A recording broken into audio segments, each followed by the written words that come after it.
All right, we are live. Hi, everyone, and thank you for joining us for our fourth PTRC Fireside Chat. We're excited to have an amazing lineup of speakers with us today with delegates from all over the world. A quick introduction to PTRC if you haven't heard of us yet. We are a training company that specializes in the education of transport planners, engineers, designers, and placemakers. We're also part of the Chartered Institute of Logistics and Transport, the membership organization for professionals leading the movement of goods and people. Really hope you enjoy this event today. And I'm going to hand it over to Alan, who will be chairing this event, and we'll see you afterwards. Over to you, Alan. Thank you very much, Brogan. Hello, everybody, and welcome to, as Brogan said, the fourth of this series of Fireside Chats. As you can see, I'm on my sofa. It happens to be close to the Wi-Fi, which I thought was probably important. So first, an introduction to myself. I'm Alan Braithwaite. I'm the chairman of the CILT's Freight and Logistics Policy Group, and we're a very active group. Sue, who's going to talk later, is also a member, we respond to policy issues, both to the government and consultations, but we also try and create some thought leadership. And it's been a real pleasure and privilege to chair that group. And rashly, I was asked to chair this, or rashly I agreed, and I put together these 6 C's. So coronavirus and carbon or climate change, combining then with 4 C's for what the future might look like: capacity, conditions, contracts, and comeback.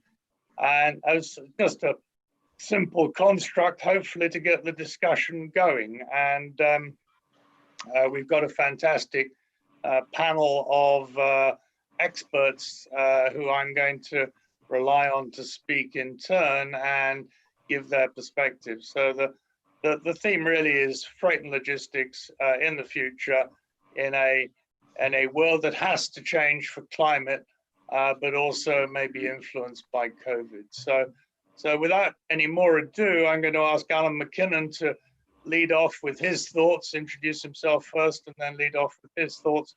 We'll go through the panel. Oh, I forgot to say, we're welcoming people from Bahrain, Belgium, Costa Rica, Germany, Ghana, Hungary, India, the USA, South Africa. So isn't that fantastic community? So, and if I haven't mentioned you, I apologize because it's very small writing on the side of the screen. So hopefully you'll get something useful out of this. As I said, there's a great group of experts here. And with that, over to you, Alan. Thank you, Alan. You could also mention Scotland in the list of countries as well. I'm Alan McKinnon. Good afternoon, morning, evening, everyone around the world. I'm a professor of logistics in the Kuhne Logistics University in Hamburg, which we think is the world's only logistics university. Though my home is in Edinburgh, as you can probably judge from the background, I'm not in Hamburg. This is my contribution to the Scottish Tourist Board to try to attract people back to Scotland. Anyway, for most of the past 15 years, my main research area has been the links between logistics and climate change. And recently I've been looking at the possible effect of the COVID crisis on the decarbonisation of logistical activities. I'm very happy to participate in this panel today. I'd like just to make 3 brief introductory points. The first point is that the COVID crisis, I think, has demonstrated to us the magnitude of the reduction in greenhouse gases that we will have to achieve in the next few decades. Because in the first 2 months of this crisis, worldwide, CO2 emissions dropped by about 17%. Dramatic, lockdowns in many countries, huge reduction in levels of economic activity. But even that wouldn't put us on the right downward gradient to stay within the carbon budget for a 1.5 degree temperature increase, right? So it gives people a sense of just how dramatic the reductions in emissions are going to have to be for us to stay within the Paris climate targets. The second point I would make is that what the past few months have also demonstrated is how the world can react to an emergency. both governments, companies, and individuals. And we're defining climate change now as an emergency. So it's demonstrated that if we put our mind to it, we can achieve these huge reductions. Now, I'm not suggesting that in meeting our climate targets, we should be repeating what we have just done. Clearly, what we need is the same commitment, though the actual pathway that we'll follow to decarbonize will be quite different. It hopefully won't destroy our economies and won't undermine the quality of life in the way that the COVID crisis has done in the past few weeks and few months.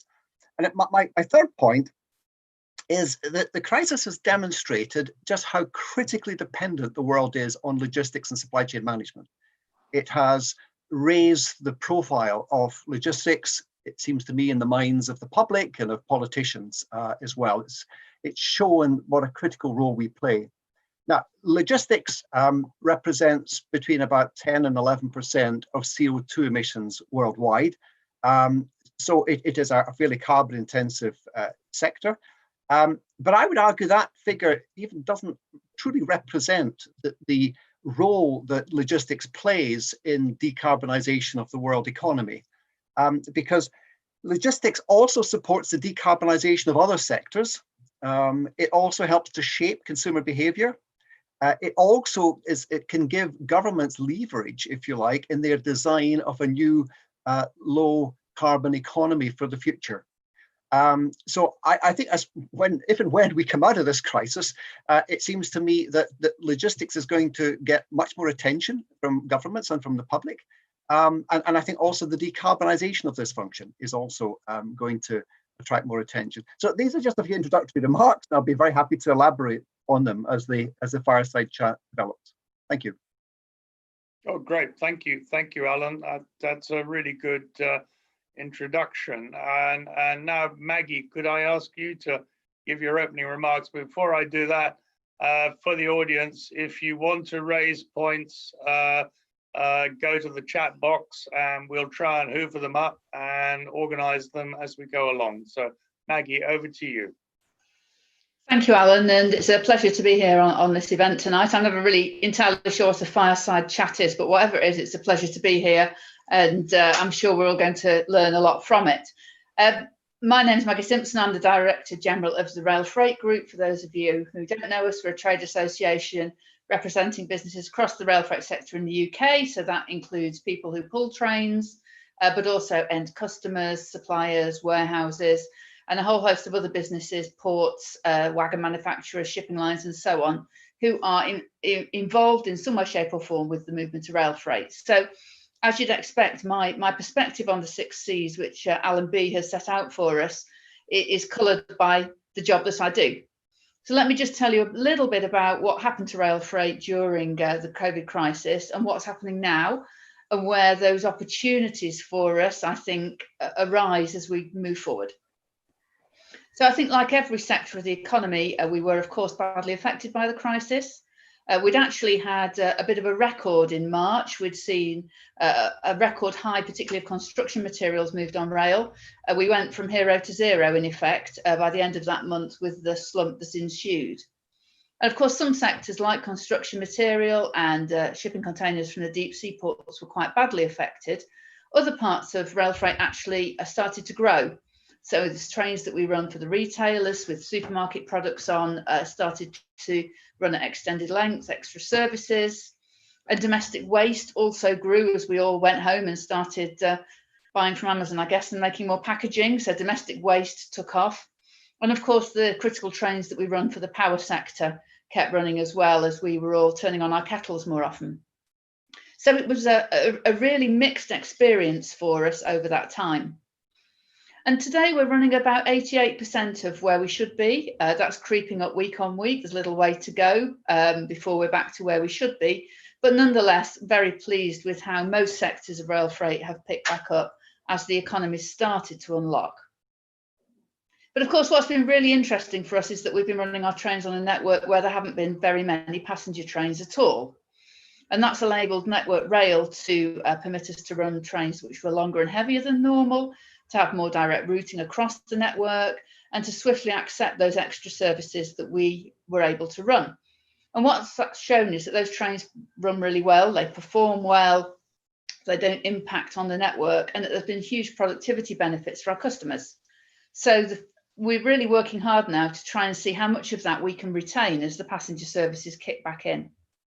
And the other really interesting thing, and Alan McKinnon has alluded to this already, is that it's been recognised in a way I've not seen probably for a generation by government ministers, that rail freight and indeed freight transport has a real value to the economy.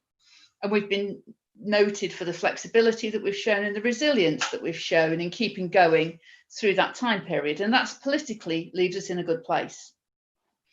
And this, of course, puts us in a stark contrast with the passenger railway, which has been far more severely affected. By the start of July, I think footfall was back only at 20%, and that was at the busiest of stations, and well below that in other places. And of course, we know that the narrative around public transport is beginning to be eased, and heaven only knows it has to be. But there's still great concern about the future demand for public transport and what that will mean for the railways. Will people stay home working, even if it's only 1 or 2 days a week, more than they did before? Will there be suppressed demand for business travel? Will people go back to the private car, which would be terrible in lots of ways, but certainly very early signs that that's what's happening. And this is bringing us all into rail reform, talk about different contracts for the passenger railway, and things which could look very different for us going forward. But the other positive in that, and perhaps surprisingly so, but a good thing, is that the real focus on decarbonisation hasn't seemed to waver at all. I haven't seen it waver in government, and I haven't seen it waver in business either. Talk of a green recovery, discussions about how we drive innovation. I think Grant Shapps had his first Jet Zero council meeting yesterday. The Decarbonisation Transport Board has met. Real sign of impetus still on decarbonisation. And of course, rail freight has a huge role to play in that through modal shift and going forward through electrification of our own networks. So it's a really interesting time for rail freight. We've got good political leverage. We've got a passenger sector that's going to be reformed. There are opportunities in that, I think, for redefining freight capacity in some places on the network. And we've got real pressure still, in fact, arguably more pressure on decarbonisation and taking that forward.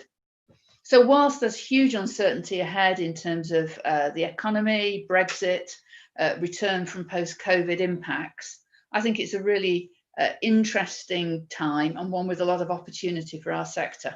I'm very happy to be discussing that here today with you all. Thank you. Thank you, Maggie. That was really interesting. 88%, back to 88%. Many industries would be dying for that level of recovery already. So that's really good news for your sector. Phil, can I ask you to introduce yourself and give your point of view? Yeah, thank you very much, Alan, and hello everybody, and thank you very much for inviting me on today and for everybody for joining. My name's Phil Rowe. I work for DHL Supply Chain in the UK, where I'm a board member that looks after business development and sales. I'm also a board member at the CILT and also at the Freight Transport Association as well. And I guess this is a really broad range of topics for us to comment upon. I guess as I sit here today, it feels like we're sort of coming to the end of the first phase of our comeback, one of our 6 Cs. You know, if I look across the UK, we only have around 5 of our 420 operations that are still not open in some shape or form. And although many people remain furloughed in our offices, people are still working from home, it is changing very much from a sector point of view, and those sectors that are heavily B2C focused, like hospitality and travel, still badly affected, but everybody else on some kind of route back. Although I do, Alan, agree with your comments, and Maggie, around 88%. I think everybody wishes they were at 88%, but they're not. It does feel, as we go forward now, it feels like the next phase is going to have some really unusual features around it. I guess one of the most unusual is we just don't know how long it's going to last, because we may get second waves, we may get local impact. We just don't know, and we don't know really until, I guess, we get a vaccine, how long this is going to take effect over the economy. But I think there's a few features that are going to really be there in terms of that comeback. I think we're going to see the nervous return of operating capacity. I think some assets will remain mothballed, I think, and we're also seeing signs of some assets being completely removed as well, particularly the older ones. And that largely, I think, reflects patterns of demand which are highly variable, and you see this with consumer demand is nervous. It's not, I don't think there's a lack of money actually, but there's uncertainty about where to go and what to do. I guess the other big switch is now dealing with the pandemic is now a business and a local issue, whereas up to now it's largely been a national issue, and that's very much putting the focus back on employers, and it's critical that we do everything we can to restore confidence in people coming to work as well. And then businesses are sitting there with a real dilemma. They don't want to miss any sales, but they also want to minimise their cost because they've been so badly affected. And once the furlough scheme in the UK comes to an end, then that's going to continue as we go forward. So I think we're in for quite a long sort of nervous period. I think there are a few sort of realities of this period and also looking further forward that I think really stand out for me in terms of lessons learned over the course of this crisis. Though I think the first one is, to me, is that businesses that have a direct route to their customer are winning out hand over fist over those that are going through intermediaries. So the pattern of consumption that we see is changing, and I think it's going to change for good. And we're seeing that in our e-commerce operations, which are busier than they've ever been. And it's not just a retail phenomenon either. Yeah, this is in other areas. I think the other thing that we see is that customers want to learn from this and reshape their supply chains, and in some cases their logistics networks, to be more resilient, to be perhaps less lean and less just in time. Now that might only be a short-term reaction, but we've seen considerable disruption in supply chains across the world. I think in the short term, inventory levels are going to remain high. I think Brexit makes that worse, but the combination of the two and of uncertainty over second waves mean that businesses, inventory is a natural defence, I think, against lost sales. I don't think, and I hope that won't be a long-term solution. Commercially, buyers and sellers are adapting to this. Buyers are saying, well, actually, how do we get in our contracts and in our supplier agreements the resilience that we need and the flexibility that we need? Sellers are saying, how do we cover ourselves against things that we can't control? And I think one of the big areas in resilience planning and business continuity planning is that that's mainly been focused over individual supply chains or locations or organisations. Of course, when you get something of this scale, you need something much greater than that, and that's where I think the collaboration with government, and I'd echo the points that were made earlier, really matter. And if we turn to, probably the biggest topic out of all of this, which is decarbonisation, and think, well, what does that mean? Well, I think actually in the short term there'll be some good news, because I think businesses will bring back the assets that generally operate at least cost, and they tend to be more modern. They don't tend to be the older, perhaps less clean technologies. I think we're also seeing perhaps some of those older technologies just not being reused at all. Potentially, I think we could see some scrappage really in those areas, all of which will be good. But it doesn't change the mountain that we've to climb to get back to normal levels of activity and have lower levels of carbon than we've had during this crisis. So yeah, amazing really to see where we are, and some fantastic challenges for us as a profession as we go forward. That's absolutely fantastic, Phil. Really useful insight from an operator's perspective. And finally, on our introductory remarks, Sue Topolovsky, would you like to introduce yourself and make your opening comments as well? I've got some, I'm making notes, but audience, if you can bung in any questions, that'd be brilliant. On you go, Sue. Hi, yeah, so I'm Sue Topolovsky. I suppose I'm having two hats within this fireside chat. I am CIIOT's policy chair, so my job is to put forward our suggestions and our leadership to the government and how they can meet their objectives. And obviously routes to zero and Brexit are the two biggest things that we're concentrating on. And I'd like to back up what Maggie said, is that the drive of government for decarbonisation has not given up during this crisis. It is being maintained at the same level as everything else that's going on. And what we're really keen to do within the policy side is to lead the discussions, because I think there's a lot of people with lots of ideas out there, and what we want to put is a business perspective into what's happening and where we're sitting at the table. And then my passion and also my business side is ports and the maritime sector. And obviously from that point of view, we've seen Alpha Liner thinks it's about a 60% decrease in shipping at the core of the COVID crisis. Obviously China shut down, most of the goods come from China. There was a switch for PPE to air freight, that because of cost, and now people are starting to build up some stockpiles, is moving back to the sea freight. We're seeing some interesting things happening with scrappages. Some of the big ships, the new ships, are being scrapped because the capacity isn't there, and maybe that goes against what we just heard about scrappage being good, because obviously those are the more economical ships to run for a climate change point of view. I think from my way, where I'm quite excited, is that we can look at some of the things happening in the UK with free ports, and we can bring in a green agenda into actually prescribe what a free port should be.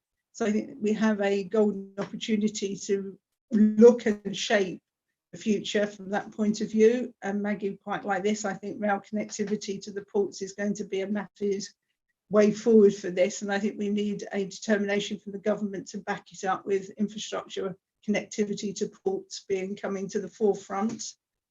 I go against maybe one of the speakers earlier that's saying that government and people are really now taking forward logistics.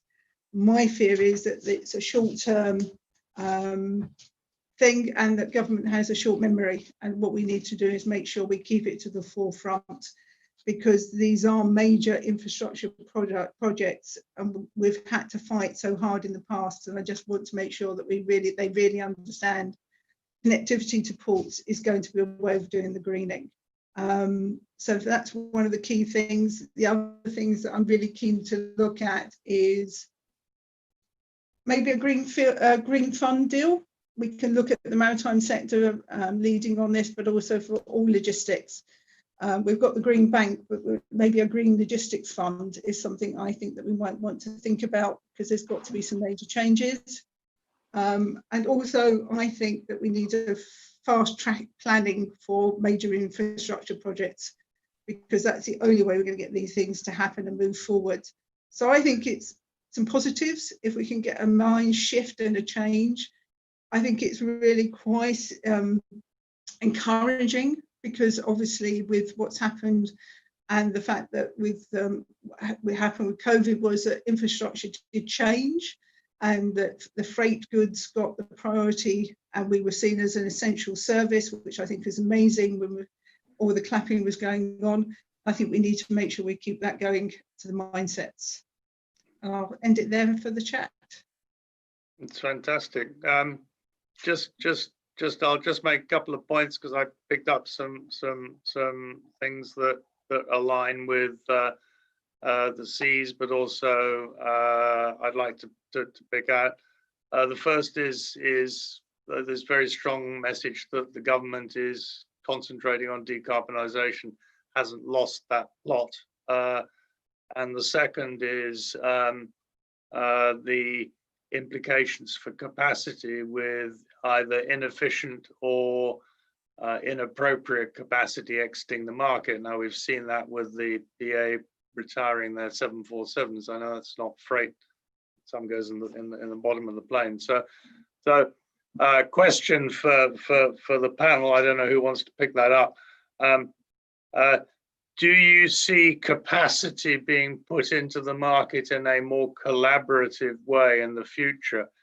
Are there going to be new models that emerge from particularly some sectors which are probably not going to get back to better than 60% in at least the 2-year horizon? I mean, there are some that are going to go gangbusters, as Phil said. But so does anybody want to pick that up? Sue, you've lit up yellow. Do you want to comment on that in terms of whether capacity is going to collaborate? Alan, you're on mute, Alan. Right. Okay, if you look at this transport mode by transport mode, I think the capacity of the road freight sector will recover quite quickly. I mean, it is a resilient sector. It's composed of lots of small businesses.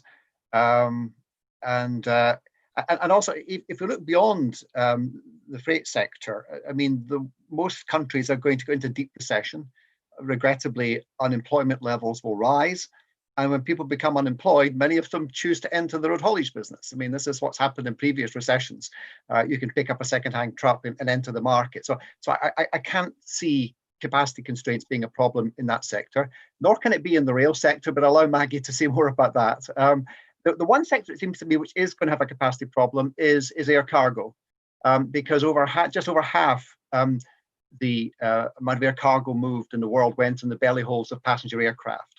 And we have seen this decimation of passenger air services, and big airlines like British Airways and Lufthansa don't reckon that we'll ever get back to the previous level until 2022, 2023 and thereafter. So that's taking a lot of potential freight carrying capacity out of the aviation sector. What's happened, of course, in the meantime is I think the proportion of freight moved in dedicated air freighters has gone up to about 75%. But there will be a shortage of capacity in that sector, and that's obviously going to affect air freight rates as well. On the maritime sector, again, I would anticipate there'll be a recovery of capacity. Again, Sue can talk more about that than I can. It has been quite a resilient sector in the past. There's obviously excess capacity there. Your other question, Alan, was the extent to which the recovery of that capacity will be done collaboratively. And I can maybe just make the point here that in this sort of climate change world, the feeling is if we're going to hit those really deep reduction targets for CO2 emissions from freight transport, we're going to have much greater asset sharing, much higher levels of collaboration than we currently have. So I think definitely we need to collaborate. Whether that's going to happen in this case, I'm not sure. I think that might be a longer term development rather than just an immediate post-COVID response. Yeah, and Alan, while you're on, did you see Jan Havenga from South Africa? His question. Yes, I did. Do you want to comment on that? Yes. To answer that question, well, friends on here, you see. Yeah. Well, thanks, Jan, for your question. It would take me about an hour and a half to answer it fully. The question is basically, given the magnitude of the reductions in emissions that we're going to have to achieve actually quite soon, when will we get honest about it and concede that this is not going to be done easily or painlessly, that all the various stakeholders are going to have to do something fairly dramatic. And I would agree. I mean, I often, when I'm working with companies, I encourage them by saying that we're still in the low-hanging fruit phase of decarbonisation, where a lot of the initiatives that cut carbon will also save money. A lot of this is just good business practice. I'm sure Phil would confirm this. I mean, a lot of it's energy related. So if we improve energy efficiency, we'll cut carbon, we'll save money. Regrettably, I mean, once we've harvested all of that low-hanging fruit, we'll still be a long way from meeting our carbon reduction targets. And that's when it's going to get more painful and more difficult. And I would imagine that we're then going to require more draconian government policies, both regulatory and fiscal. We'll probably have to have carbon pricing with a fairly hefty price on carbon. And you know, that will be tough. And some companies will handle that well and will be competitive and will survive. Others may suffer. So yeah, it's going to be very tough ahead. But at least I think for the foreseeable future, say going 5 years into the future, a lot of this can be done and actually will save money as well as cut carbon. Brilliant. That's really Phil. Would you like to pick up on any of that? the collaboration issue? Are you seeing any of that coming through? Or I think there's a sort of practical push for more collaboration, which is about utilization of returning assets. You know, the reason why that's the reason why the air cargo problem exists, really, isn't it? Because actually it needed the passenger transport in order to make it work. We're seeing it a bit on road transport. I'd agree with Alan's comments there, but actually that decision about bringing assets back on is quite difficult when you're facing such uncertainty of activity. So I think that will push more. I think the other thing that's going to push this more is actually the increased use of freight platforms. I think we're in the UK, we're probably at a much earlier stage than we're seeing in other countries, but I can definitely see more of that coming because people will want to drive to fill empty running to get that utilization benefit. So I think there are some technology things that will boost the collaboration as well. So the platform concept, we'll see more of what we already see in France and Germany, for example. I think so. Yeah, I think that's going to be quite a change, isn't it, structurally? Yes. Yeah. And Maggie, that might fit with increased adoption of rail freight. Do you want to pick up on any of that?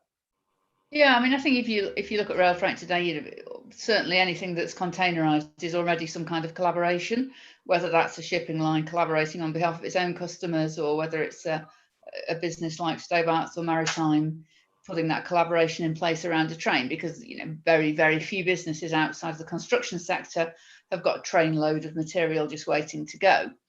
So I think it sort of already happens.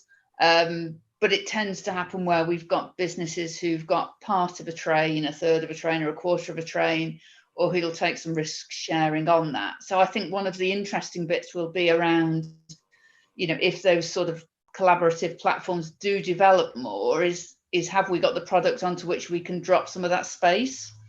And how do we open up the sort of the risk of running a train, which is not inconsequential in cost terms, with that fluctuation of demand versus having some kind of a base load. And that's the perennial challenge for us.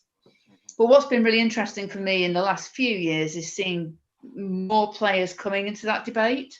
So the ports are coming into it a little bit more directly, some of the shipping lines a bit more directly, some of the consolidators are already seeing that space. So they're not now looking at the train haulier to take all the risk on filling up the spaces behind it. And I think that's a really interesting model, because it brings businesses like DHL or others like that into a world where there's a space for them. So I think it will happen. It will happen. That's really interesting. Sue, what are you seeing that in the ports and maritime world from your perspective, a different attitude and more actors? I think, yeah, because obviously the port-centric London Gateway probably is one of the key things here. We start to bring in the collaboration of people working together closely in the port. And I think with Maggie, I agree with her, is that, as many years ago now, when we first did the wine train that went from Tilbury down to Bristol, it was on a one-leg basis going down to Bristol to the bottling plant. And then one of the major hardware people phoned up and said, we've got some backleg cargo, would you take it? Now, it wasn't ever in their business plan, but that made the model of the train really work. And I think sometimes it needs people that think slightly outside the box, that start to work together and start to do this. Now, you see it in road haulage, where a lot of the HGV drivers now can pick up a backhaul off of an app. So they put in where they are, and it says there's 10 pickups here, which if you want to go further, these are the rates. And maybe this is where the app and the sensors and things like this are going to come into play. And I noticed one of the other questions talked about floating warehousing. That, I think, with an app could start to really change the way that we do logistics, because actually if something can be sold on the ship before it even hits the port and then redirected to where it needs to go, rather than going to a central warehouse just to come all the way back to where it needed maybe started, is something we can start to really look at. So we've got the technology, we've got the business model, we've got the opportunity to invest in infrastructure. two questions, which are in my mind because they've been what I've been thinking about anyway. What if you picked out the single biggest barrier, what would it be? Is it the property companies and the way they lease buildings? Is it the availability of land? Is it the technology? Who wants to take that on as a question? You know, where are the biggest barriers going to be lifted? Phil, you have a go. Thank you. As ever with technology, it's all about adoption. Yeah, I think, and you know, I'd echo Maggie's words there around the use of technology to help rail freight. I think that will be great. It brings a lot more possibilities in play. So I think it is adoption. People don't generally want to go first in these sorts of areas, but actually proving that these models work, I think, will be a really big part of it. I saw on the chat there was also a question about warehousing and decarbonisation. I think there were a couple of questions on there, and I don't think that is, to be honest, to such a massive barrier really. Yes, virtually all warehouses are leased, but the people who build them don't decarbonise them anyway. In the main, it's the users that do so, and you know, I think there's a lot of organisations, ourselves included, who actively putting technology in that place. And actually, just thinking back to only a month ago when we did the CIO2 conference together, I think we proved that the progress in warehousing has been greater than the progress in transportation. So as ever, it's about adoption. It's about making the new way of working just not new anymore. Right. Anybody else want to pick up? Sue, I've got you there. Yeah, I mean, I think you have a valid point there, and that is where town planning needs to come into this. Because if we are going to change and green up logistics, then forcing warehousing further and further away from the final delivery point is not going to be a way forward. It's got to be working more smarter. So whether that's more smaller urban hubs that connect together with some form of last mile delivery inside your e-bikes, whatever it is, but there has to be a new way. So I think the way planners plan cities has got to change. They can't keep pushing everybody further and further out, because they're then going to create the opposite to what they want. Yeah. Alan, Maggie, how do you feel about that? Alan, go first. Maggie, think about it. Yeah, picking up on Phil's point about the difficulty of getting high levels of adoption, I think, again, one of the factors constraining that is uncertainty. And if you look at how we're going to decarbonize long distance road haulage, at the moment, there's great uncertainty as to what the correct pathway should be. I mean, the options are batteries, obviously, although the worry is about the heavy weight of the batteries, e-highways, electrifying the highway, is it hydrogen, or is it maybe biomethane or whatever? And each of these efforts have got a lobby supporting them, and there are studies which back some approaches rather than others. And so if I was a logistics business like Phil represents, I would be very uncertain as to where to invest in which of these, and probably they will all survive. There's no one size fits all. So some of these decarbonisation pathways for road freight will apply more to some business sectors than to others. So I think that's an important factor. Just on warehousing, I mean, I would support what Phil said about warehousing. I think warehousing is about 12-13% of CO2 emissions in logistics as a whole. I mean, but I mean, it's possible to decarbonise warehousing. You can do it partly as the grid decarbonizes, and here in the UK we've been very successful in driving down CO2 emissions per kilowatt hour, but there's also microgeneration where you can cover the roof with solar panels, and I was greatly encouraged by this. I think it's a Renus warehouse in the Netherlands, which is now carbon negative. So from the solar panels, it doesn't just power the warehouse, but it also powers a lot of houses in the surrounding area. Because remember, we're going to net zero here, right? There will always be some emissions from logistics, but if some parts of the logistics sector can go beyond that and actually, achieve negative emissions, then that will help us to get to that final balance. Maggie, do you want to chip in?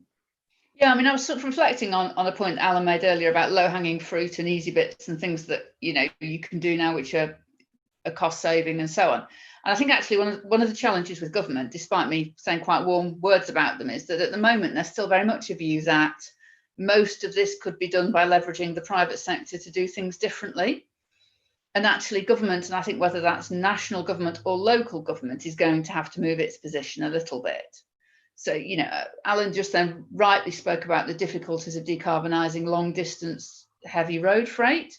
You know, in the railways, we could decarbonise it tomorrow. We haven't got to invent anything. We've just got to get government to pay to put some overhead wires up. Quite simple. It's not difficult to do it. If they did that, we could buy some locomotives. Broadly speaking, they exist. But at the moment, government doesn't want to take that step because it's nervous about spending money, because it thinks that the road sector's got a solution up its sleeve. And I think we see the same thing a little bit in that urban space, which Sue was referring to, which is that government tends to think, if it just, or local government, it focuses on the negative externalities of freight distribution. It doesn't want lorries at certain times of day. It's reluctant to have rail freight terminals in urban centres, but it's quite reluctant to say how it would like to see freight distributed and what it's prepared to do about that.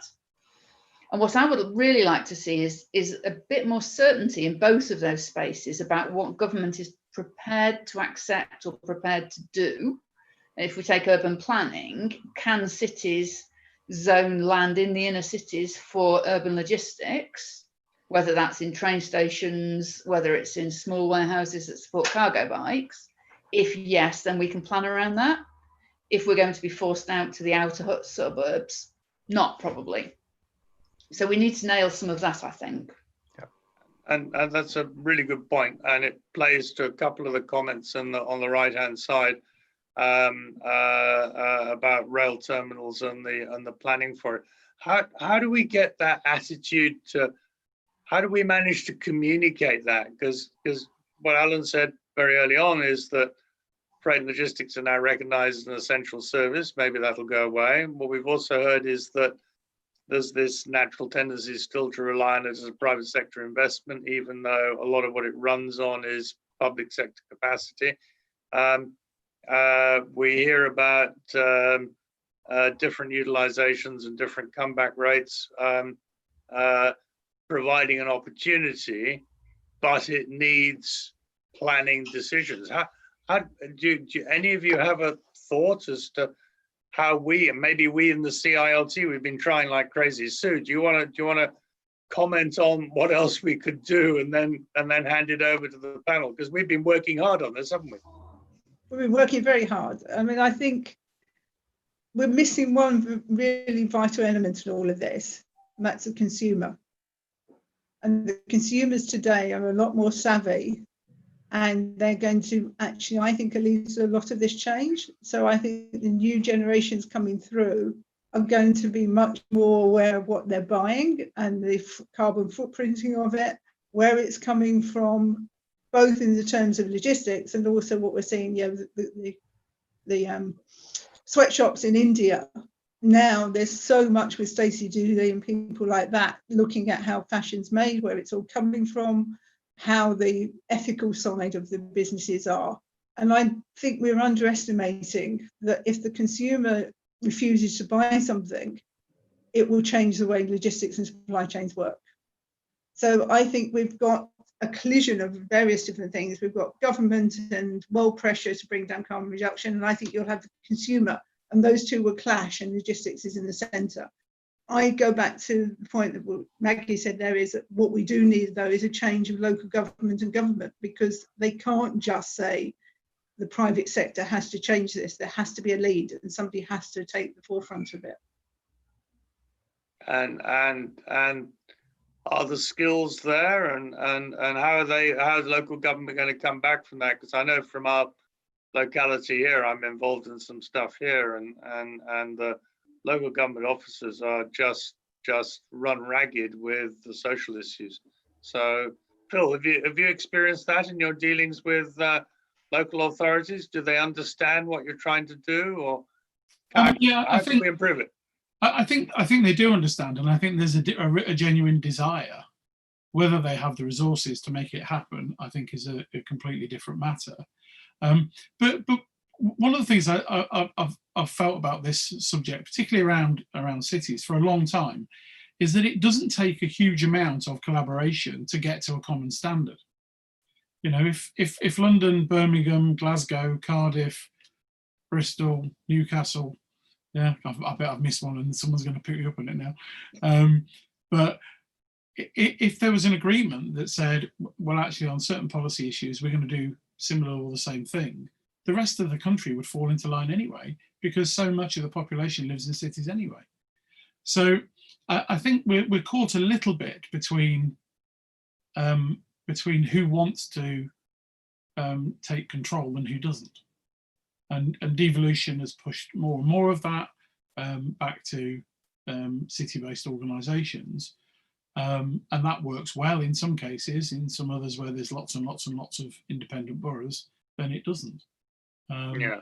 But I think going back to the point about, you know, we can't solve all of this problem now. Yeah, we don't have all the answers at this point in time. I think what we can do though is be the best we can at this point in time, and you know, it's not beyond any kind of imagination to see distributed stockholding. I think we're likely to get that. We're likely to see less NDCs and more regional distribution centres, in my view, as we go forward. And it's also not beyond the wit that we see a lot more electrically powered smaller vehicles running in cities. And if we, I think, focused, perhaps took our sights a little bit narrower and said, right, what can we do then and get that political consensus that Sue and Maggie was talking about, then I think we could take the agenda forward. But there's got to be a decision about whose job it is to make that consensus decision. And at the moment, I think that's split between government agencies. Right. And but I do know, because I've been very slightly involved in it, that Transport for Greater Manchester, Transport for London and Transport for the West Midlands have been starting to get in a room. Of course, that's all gone by the board and they've probably been a bit busy with everything else. And I was certainly hoping to be part of that. Alan, when you're in your continental experience, are you seeing city authorities as being a leading light and pushing for new models? Is that something you're experiencing? It's hard to generalize. There are some cities which I think are doing very innovative things. Actually, if you take a European perspective on this, I mean, one city that comes out very well is London. I mean, London has been very innovative and has come up and implemented a lot of interesting city logistics measures. I mean, you can single out other countries. I mean, Hamburg, where I spend much of my time, again, has been very progressive in the way it's handled city logistics. Berlin, likewise. So there is a lot of good practice there. The question is how much of that can be disseminated to other cities. I often say of city logistics, there are lots of curiosities that have never scaled up into real game changers. You know, for a whole host of reasons. I mean, one other factor which maybe we haven't touched upon here is often just a lack of expertise on the subject of freight and logistics within local government.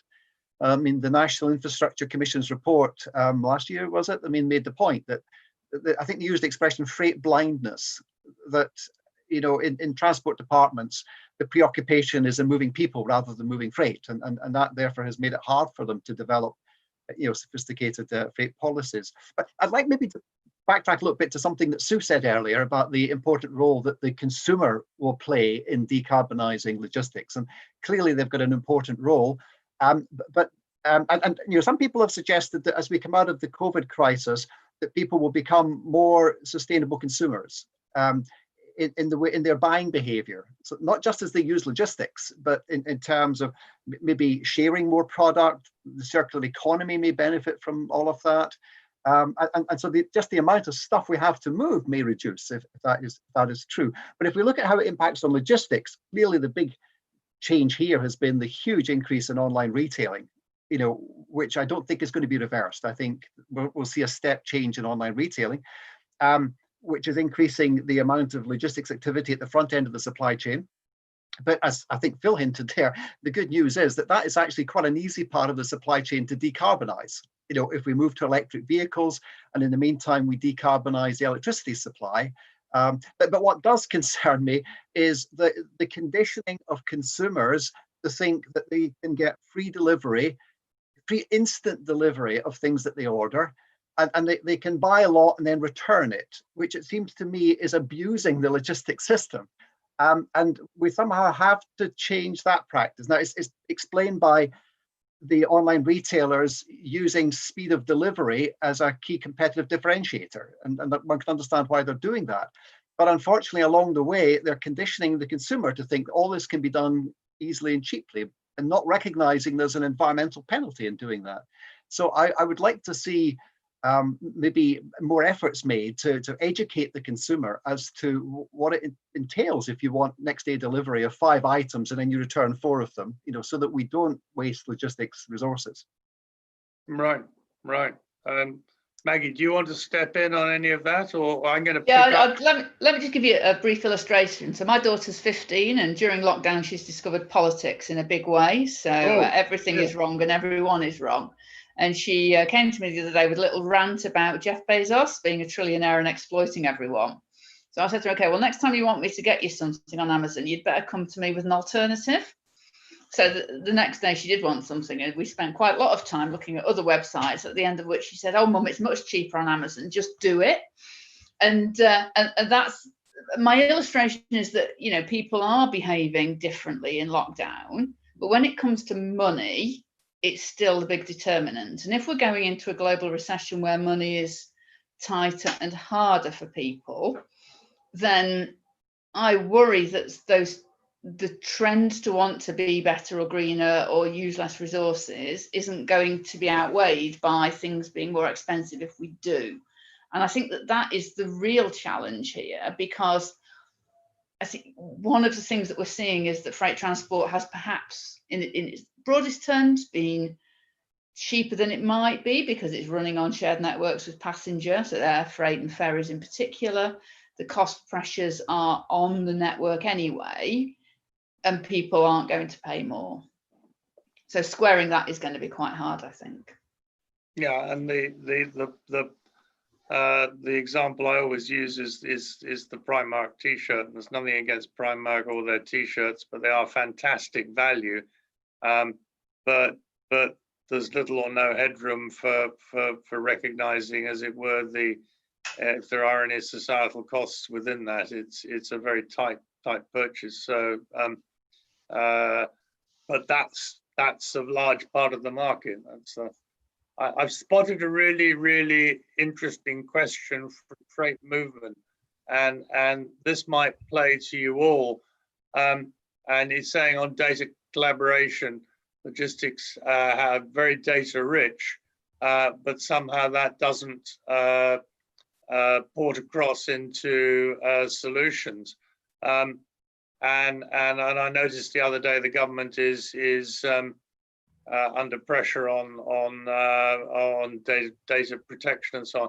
What I was exposed to just the other day was a couple of economists from the London Business School, who've managed to get some anonymous data on transaction volumes, and this they've been using with the Bank of England on forecasts, and the Treasury on forecasts for the recovery. So when you see this stuff about the V shape or the U shape, they're very tightly enmeshed in that, and they've done some extraordinary things on data.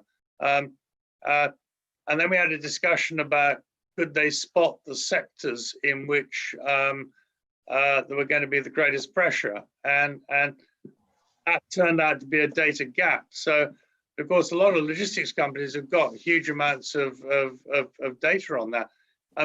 Should we be trying to promote some use of that data in a way that's GDPR compliant to inform the government as to where the hotspots are in, and where the opportunities might be? It's an open question. It was a really good question on the scroll on the side. Anybody want to pick that up? Phil, maybe, because you're the holder of the data, aren't you? Well, yes, but we're not the owner of the data. No.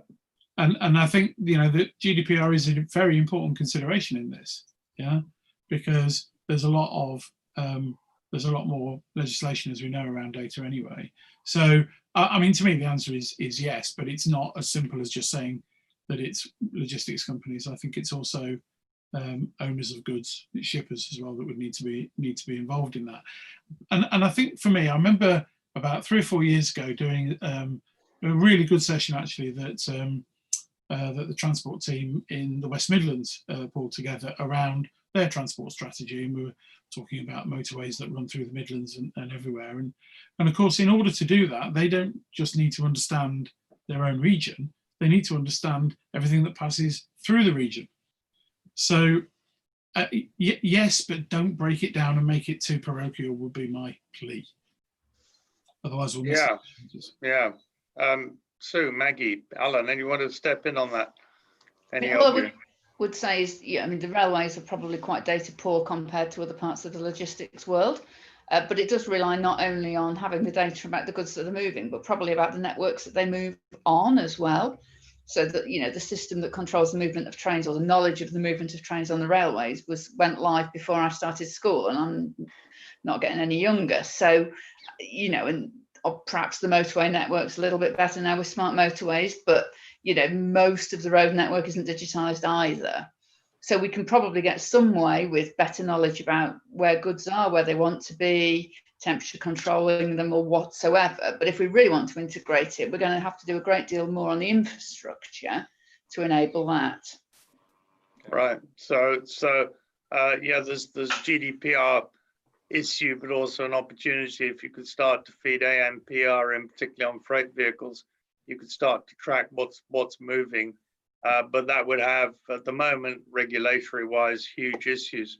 Alan, have you got anything, or Sue, to add to that? Yeah, I mean, well, ladies first, Sue. I think there's a couple of points here. We're probably quite data rich in the port and shipping sector, but it's dirty data.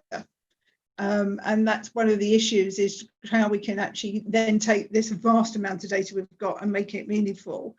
But if you just take like port community systems, virtually every port has their own individual system and they don't intercommunicate with each other. Therefore, there's lots of silo data in lots of interesting places. And it's how you make that then all to work together, and whose advantage is it? And I think it's got to come from probably the EU or somewhere, because who's going to pay to link all that data together? Because there's no cost advantage to any individual country to do that. I think the other interesting thing on all of this is that if you look at Hamburg, when the city had a problem, which was congestion at school pickup time of the children coinciding when the port trucks were leaving for the ship coming in. Now that was a city-driven traffic jam that caused the port, the city and everybody to work together to harmonise so that they actually held back the hauliers on a promise. If you don't come to the port at that time, but we'll give you a clearance time and red lights and green light control so you get onto the autobahn much quicker and you'll be home quicker, they come up with a unique solution. And it's that sort of driving force that's going to make us change and work smarter. Now, the hauliers were pleased because they were home a couple of hours earlier. They could see their kids, they had a better family life, they weren't stuck in traffic. The city was better, there's less congestion, and the school children didn't have all the pollution of the HGVs. When there is a will and everybody gets around the table, it's how we drive that will. Because I think there's a lot of times there's a plus and win in most of the things we can do and decarbonise, but it's who drives it. Yeah, that's a really good story. Alan, is that something you were aware of? That's fascinating. I wasn't. My university just looks across to the port of Hamburg, so we could probably have observed that from the windows in the building, but I can't say I'd noticed it. But no, a good point. I was just going to make a more general point, because I think one thing that's emerging from our discussion is that COVID has been a catalyst. It's promoted a number of things like online retailing. It's also promoting digitalization of logistics, which is transformational. It's going to help us cut carbon emissions. It's going to help us improve resilience. It'll help us deal with future pandemics. Very hard to quantify these things, but but if we just look at the carbon impacts, one thing it will do is hopefully improve carbon transparency across the supply chain, because if one looks at some of the big freight forwarders, they've now got the capability to work out how much CO2 gets emitted from particular consignments moving on particular trade lanes. And they can then confront the shipper to say, here you've got different transport options, and this is the relative carbon intensity. And they can take that into account.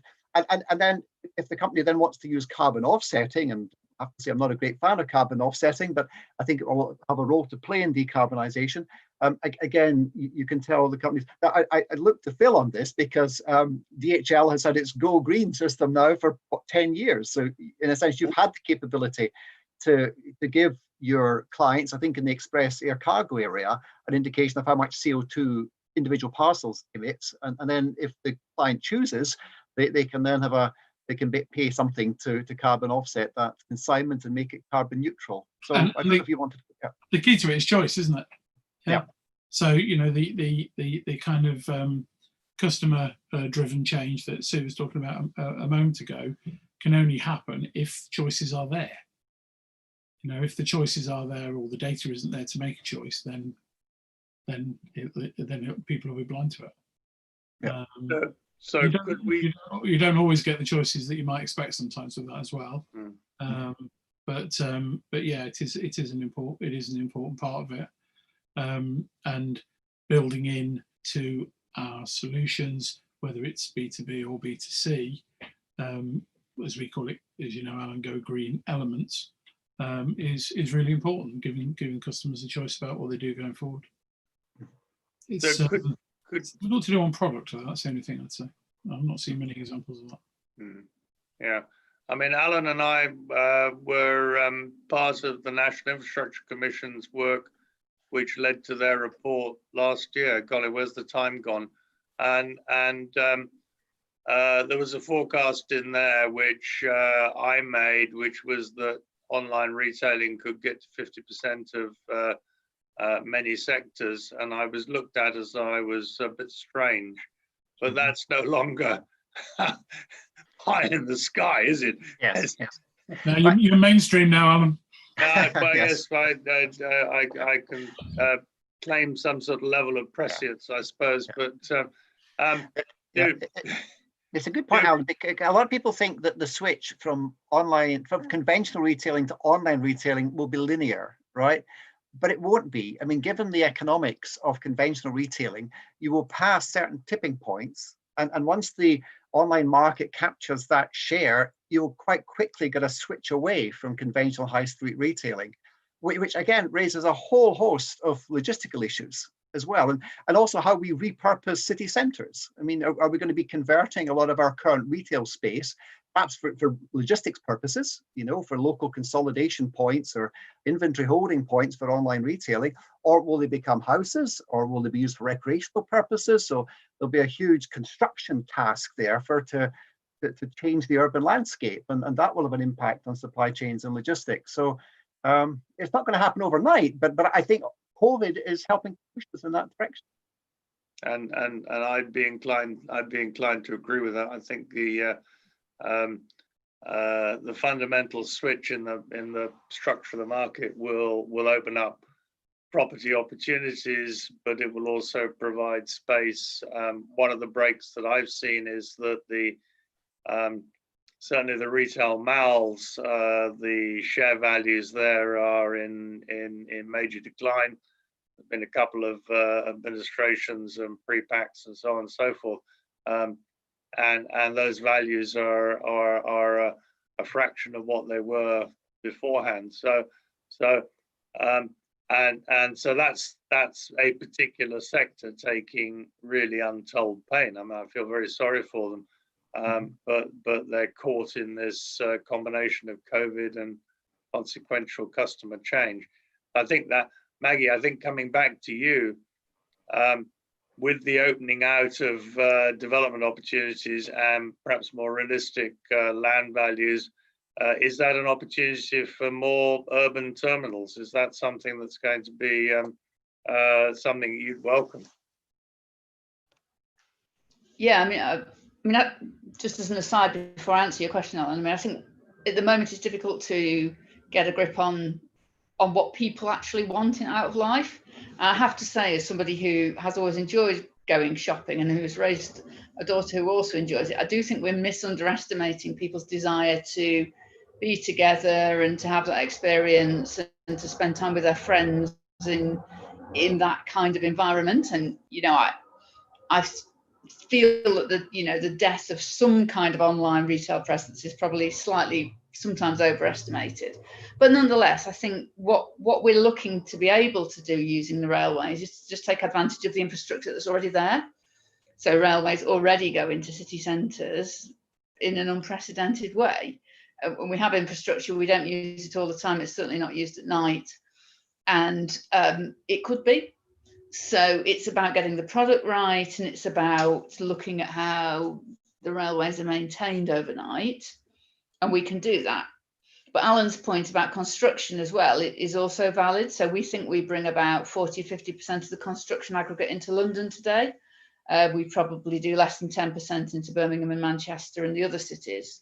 So there's market share there to be had in just simply supplying the materials that you need for those houses or conversions or other products, if we can get that land available.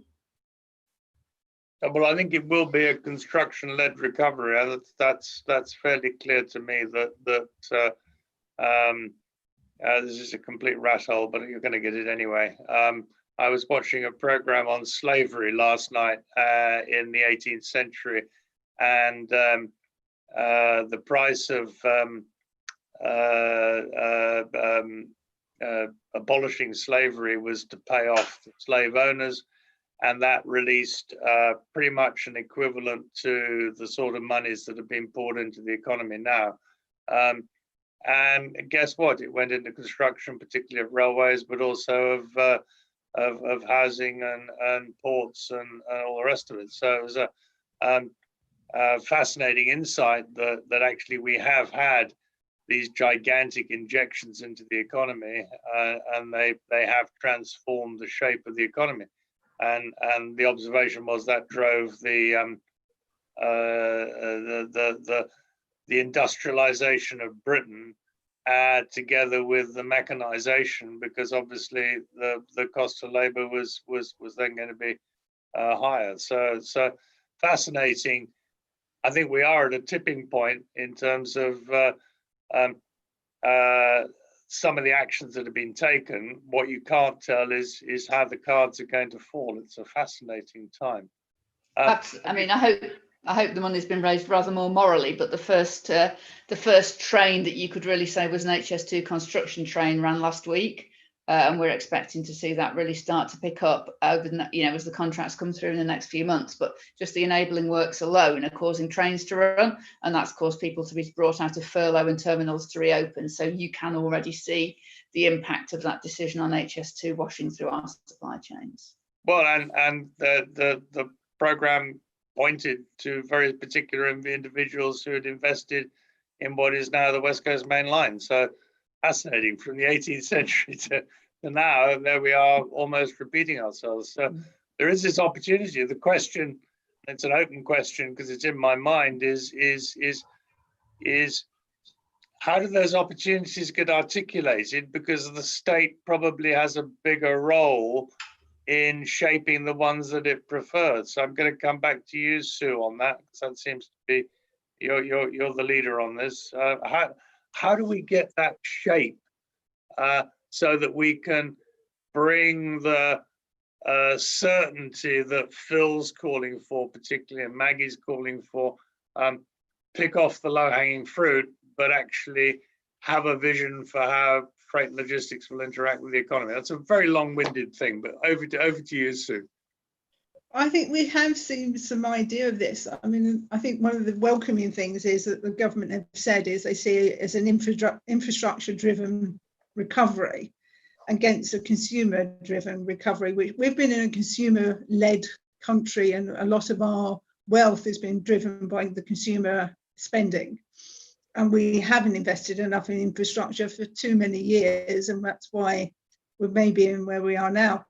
So I was really quite welcoming that the government are saying that they're going to invest in infrastructure. What we need to make sure is it's the right infrastructure in the right places that's going to work with what we need to have delivered. And that's where I think, you know, we are doing our Route to Zero work. We're trying to really work with the government to actually lead their conversation on this, because it is a golden opportunity, as we've had in the past, to really look at our whole infrastructure and change the way we're going to behave in that. But it's going to need everybody working together in a different mindset. And it does mean, I think, that the silo mentality of government has to change as well. So the whole thing needs to really look at, again, at how we're going to make this work, because you've got people on the environment side coming up with a whole load of policies that then counteract what the DfT are saying, and then that goes against what Cabinet Office is saying and Treasury Office is saying on money. So how we can get cross-government departments working together on this, I think, is going to be key. And there does seem to be some appetite for this at the moment. We have Michael Gove, who's very, very good on the environment side of things, who is an ally to understand some of this. So it's going to be interesting, I think, going forward. But I think as it's going to be an infrastructure-led economy, the desire to do a lot more in the north of England, looking at the Transpennines, all those sort of things, is going to be an interesting opportunity to how we come out of this. And to some extent, maybe we should just do it, because even if we do some of it wrong, that's just life. Maybe we're being too precious about trying to get it all right. Get tucked off by the audit office. Yeah. I can be provocative here. I mean, obviously the government's looking for what they call shovel-ready projects, you know, that can be implemented quite quickly and which will generate a lot of jobs, because obviously we're going to have a huge unemployment problem we have to address here. And the sort of Pavlovian response in the past was build roads, right? And so I think they've earmarked is at 27 billion for a new roads program. But there was an interesting report published just last week on this, looking at the potential carbon impact of implementing that whole roads program. By 2030, they reckon that would wipe out any of the carbon benefits that we get from moving to electric cars. So we've got difficult choices to make as to how we spend that infrastructure money. My hope would be it would go into carbon related things, obviously into the railways to support what Maggie's been saying, into recharging facilities for vehicles. I'm also a fan of electrifying highways. That's a lot of interest and attention in Germany at the moment. These things would all be quite labour intensive and would also help to propel us towards zero carbon. And create new jobs, which is what we need.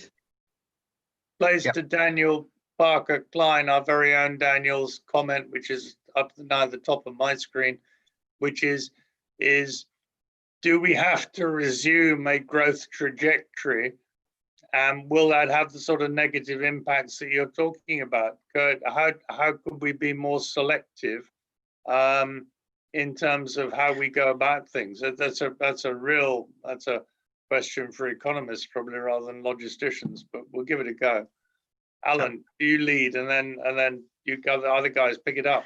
Well, I suspect a standard academic response to that would be to say, well, it depends how you do your investment appraisal and your cost benefit analysis and the price that you attach to saving every ton of carbon in the future. So if you pitch a very high carbon price per ton into those calculations, it's obviously going to prioritize those initiatives, those investments in infrastructure, which will cut the most carbon, you know. But then, you know, what one sympathizes with the politicians because, you know, they've got lots of other pressures acting upon them other than just the pure economics. Yeah. Maggie, if it was all down to the price of carbon and it was high, then you'd be in with the rail freight would be going through the roof, wouldn't it? It would certainly help us in terms of appraisal to have a better price of carbon. Yeah, I mean, I think the trouble on the railways is that up until now, of course, the passenger fare box returns hard cash to government, and you know, hard cash has quite a value compared to you know, sort of social environmental benefits, which do fall onto the economy, but not in a bag of gold plonked on the Chancellor's desk. So certainly if we could increase the price of carbon in appraisal, that would help to sort of offset that balance a bit, at least at nominal level. we're still up against the cash question. Yeah. I think as well, you know, it's looking back at the infrastructure question and shovel ready.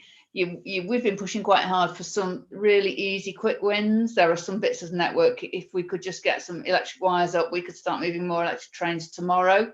You know, we don't have a huge electric fleet, but what we have has got capacity in it. If we could get the trains to go down to London Gateway into some of the terminals in Birmingham, if we could sort out access between Teesport and Scotland, which needs little more than a few miles of overhead wires and switching on a bit more electricity, we could be converting trains tomorrow. So that's where I'd like to see us go. I think they're shovel ready, they're easy, they play the narrative, but they start a ball rolling that then shows that we can electrify cheaply, we can move in more railway.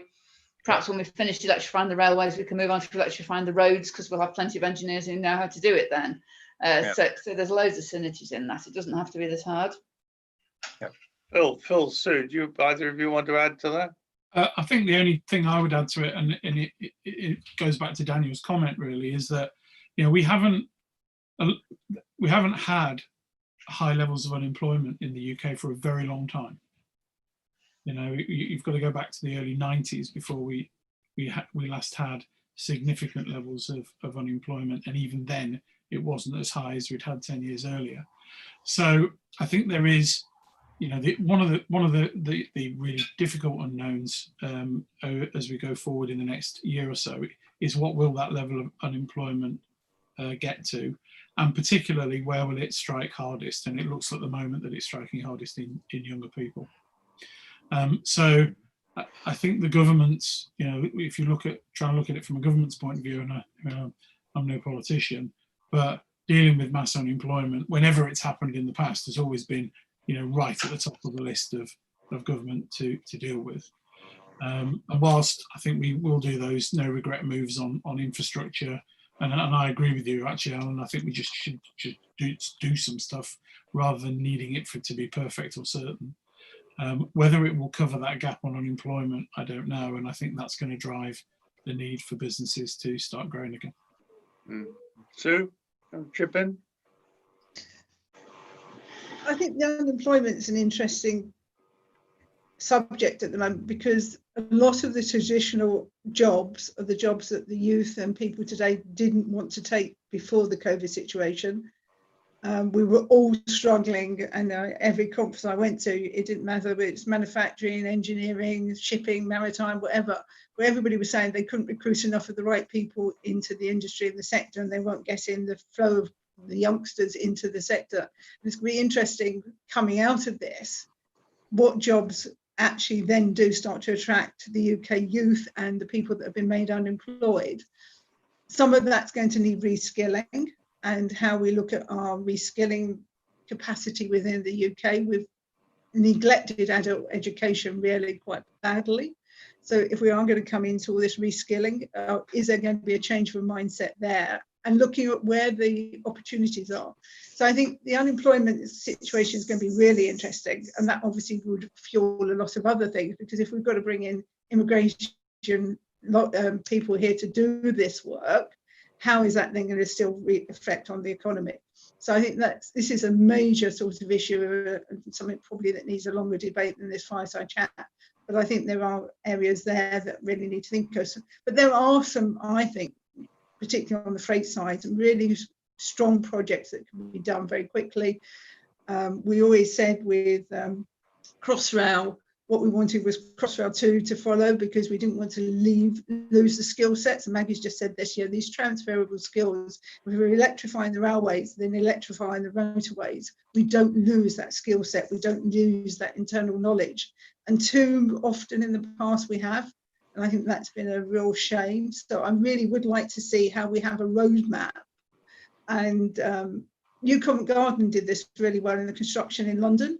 They set out and said, right, we're building all these homes and we're creating all these jobs for dry liners, painters, whatever. And these are the projects these people can move on to next. And they showed a 20-year career earning path of different projects that people could go from one to the other. And that's how they could then generate excitement for people wanting the jobs. And I think this is how we need to think about more of a portfolio career opportunity earning path and show that.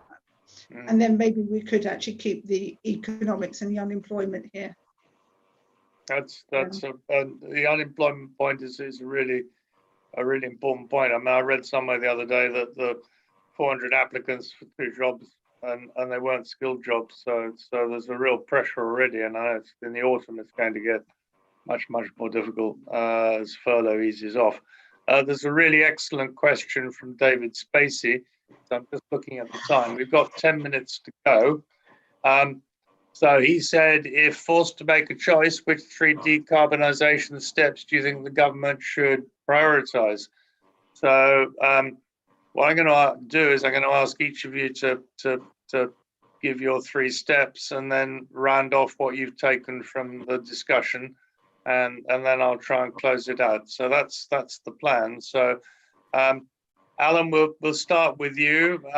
Which are the 3 priorities, and then what have you taken from this? I've learned a lot. It's been really constructive. Yeah. I'm not sure I've got 3, but I've got 2 certainly. One is electrification. That's actually a competitive advantage for the UK, because the UK has been very successful in driving down the carbon intensity of its electricity. So in May this year, it was as low as 156 grams of CO2 per kilowatt hour. If you look at Germany, Germany's not hoping to get to 300 grams by 2030, right? So we're going to have a lot of very low carbon electricity, and the challenge then is getting that as efficiently as possible into the freight sector. So I fully support what Maggie's saying. You know, at the moment, in the case of the railways, I think about 40% of the UK rail network is electrified, but only about 10% of rail freight is actually hauled by an electric locomotive. So we've got to plug all of those gaps in the network for electrification. We've got to spend a lot in building recharging facilities as well. I'd also like to see some electrification of the highways to take advantage of that low carbon.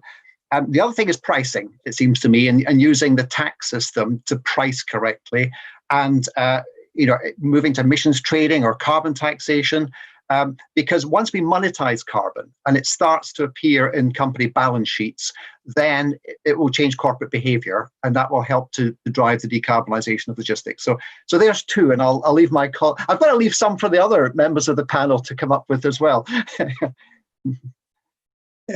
Maggie, you agree with the first one, I'm sure of that. Yeah, I agree with the second one as well, but I'm going to think of some different ones. No, I mean, I think for us, it's absolutely about electrification. It's also about supporting modal shift today, because, obviously we can't empty the road network. That would be ridiculous, but there are opportunities with released capacity on the network if the passenger market has got a period of suppressed demand ahead to do a bit more. We can reduce carbon today by doing a bit more. Even if we have a diesel at the front, we're still reducing carbon compared to some of the equivalent journeys. So modal shift and electrification are there. And I think on electrification, just making sure that the boring bits are in place. So making sure that the actual points where the power gets into the networks, whether that's road or rail, whether those points are there, whether the grid is working effectively, it always gets overlooked, and it's really important. And then I think my final piece goes back to where I've started, really, which is just to make sure that people are thinking really cohesively about freight planning and thinking about how they want freight to operate as they decarbonise their cities and their infrastructure, and making sure that there's a practical plan there that actually works, not just for those people, but for the people who actually have to deliver the goods as well. Brilliant. Phil. Okay. I think as a working in a business that operates all of these modes, whether it's sea, air, road, and rail, I'd like to have more competitive choices. So if and I agree with the point on electrification. Doesn't really matter what mode it is actually, but if we could join up our approach towards urban centres, towards electrification, put the capacity in place, then I think as logistics operators, we will move towards what are the best solutions. On rail, electrification, maybe I don't know enough about it. The key thing for me on rail for a modal shift is to increase the number of access and egress points to reduce the mileage at either end of the journey. That's the number one thing that gets in the way from all the work we've done. And Maggie, the last time we met ages ago talking about this, if we've got better choices, we'll make different decisions. Those choices have got to fit with the consumer, though. You know, there's no way that consumers are going to want things slower in the future. Yeah, they're going to want them when they want them. So the solutions that we're putting in place have to fit with that pattern really going forward. And I think on all the discussions stuff around different policymakers and all the rest of it, you know, it's amazing how much time there is spent in really good work and good studies. I think probably, if you know, given that we've got this hard target and the carbon budget's facing us, I think it's probably time to make some decisions on it. And I think that's probably now, really. Yeah, just do it is the answer, and expect to get some of it wrong. The trouble is, you then get hauled up by the audit commission, don't you, and crucified by the newspapers. So there's that sort of inertia because you're worried because it's not a clear solution. Sue, you want to round up on that, and then I'll ask you each to say a couple of words to close. I think my three wishes is one that we haven't talked about now, is we are an island and we don't use our coastal water enough, and we don't use our inland water enough as we have in the past. So I'd like to see more firmer policies looking at that.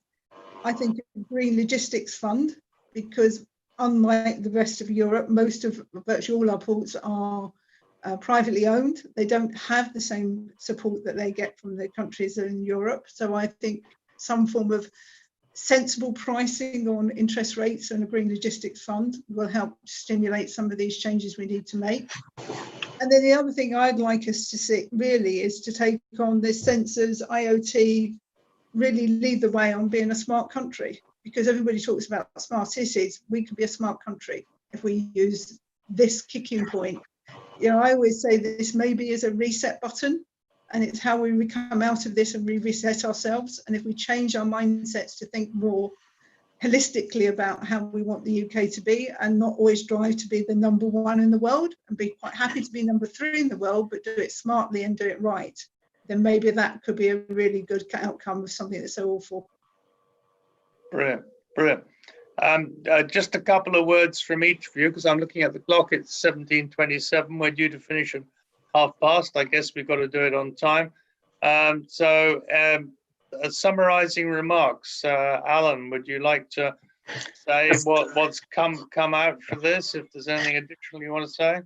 Yeah, one subject which we've approached tangentially is the relationship between resilience and carbon intensity, linking it back to COVID, because some people are suggesting, I think you hinted at this, Phil, for example, that companies are now going to prioritize resilience in the way they manage their supply chains, building in more inventory, perhaps, extending lead times, maybe sourcing more product locally. So, and if that involves relaxing the just-in-time principle, then that will probably translate into a CO2 benefit. So that's a good news. Potentially good news there. Potentially bad news is the oil price, because it's slumped, as I think everybody knows. It's down to about, $40 odd a barrel. And one of the worries is if it remains at that level, it's going to be very hard for companies to justify energy efficiency measures or switching to alternative renewable energies. So I'm ending with a positive point and a negative point as well. And anyway, the time is limited, so I'll pass on to my other contributors. Maggie, over to you. Yeah, I mean, I think what we're hearing basically is that pretty much everything is uncertain, from whether that's from unemployment, the depth of the recession, or what consumers will or won't want to do or bear in future, when we're talking about generations that at best we can hardly understand in a situation that they can hardly understand. And I think, you know, what comes out from that is therefore that we have to try and pin something onto the certain things, the things we do know about. And, you know, we do know that people will still need to move freight, and we know that people will still want to live in cities, and we know that we have modes that can work pretty effectively most of the time and could do things a bit better the rest of the time. And we know that we've got some options, some quick wins on decarbonisation that can hopefully keep going whilst we get through the uncertainty that the next few years are going to bring us. And I think we have to just keep our strong focus on the certainties whilst we try and navigate the uncertainties. Fantastic. That's really Phil, round up. I think just sort of going back to where we started, really, we, you know, within the logistics industry and more generally, there's a massive coming together and coalescence to handle what was before us, whether it was repurposing assets or changing supply chains or whatever it was. And I think, Alan, you made the point, it shows what can be done when it needs to be done, but there was an imperative there to do it that was felt individually as well as collectively. Although I think there's much broader recognition on the carbon area, I don't think it's anywhere near that level of immediacy for a lot of people. I think, but it's real, it's there. And, you know, we heard about the carbon budget stuff from Alan right at the start. So it does need leadership, it does need coming together and then forcing action rather than more debate. Brilliant. Sue, your final remarks. Yeah, I think today's conversation is sort of probably typical of what we're getting is, which is people now starting to really lead the debate and talk about it. And I think that's a really positive. I think there is now a will within the industry to do something about this, which is a driver.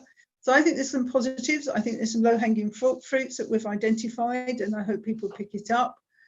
And I still go back to, I have more faith in Maggie and the consumer. I think they will drive some of these changes, and that always does. You know, online shopping has driven a completely new logistics service because people have switched. And I think this shopper is getting smarter. And I think we're going to see maybe a move away from the Primark type buying, where you buy something, put it in the drawer and wear it twice and throw it away, to longer buying something more expensive, but actually wanting to keep it for a couple of years. And I think there could be a switch in patterns. So I have more faith in the consumer as well that might drive some of this. Right. So let me just summarize in a moment, because I think it's been a really nice, really interesting discussion. Thank you all very much. For those that put comments on the wall and we didn't pick it up specifically, I apologize. It's quite difficult because the type's quite small. I've done my best. I think what we are saying is that COVID is going to trigger greater immediacy and the opportunity for new models. I think the impact of unemployment on infrastructure investment is a really important point. Maggie's point about quick wins, particularly around the railways, the restructuring of the high street, the opportunities for planning as a result. All of those really spell a different model combined with possibly more collaborative solutions. There seems to be confidence that the industry will pick up the opportunities, and the issue is really around how the industry gets confidence on what solutions to bet on. So I think hopefully people in government will listen to this and find something useful. Hopefully they'll tune into some of the submissions CILT has done, and also Alan particularly, he's been on the boards recently, and hopefully you, wherever you are, from the USA to India and South Africa, have found something useful in this Fireside Chat. It's been my pleasure to host it. And Brogan, I think this is the point at which you turn us off. There she is. Thank you, Brogan. Thanks, everyone. We're offline, are we now?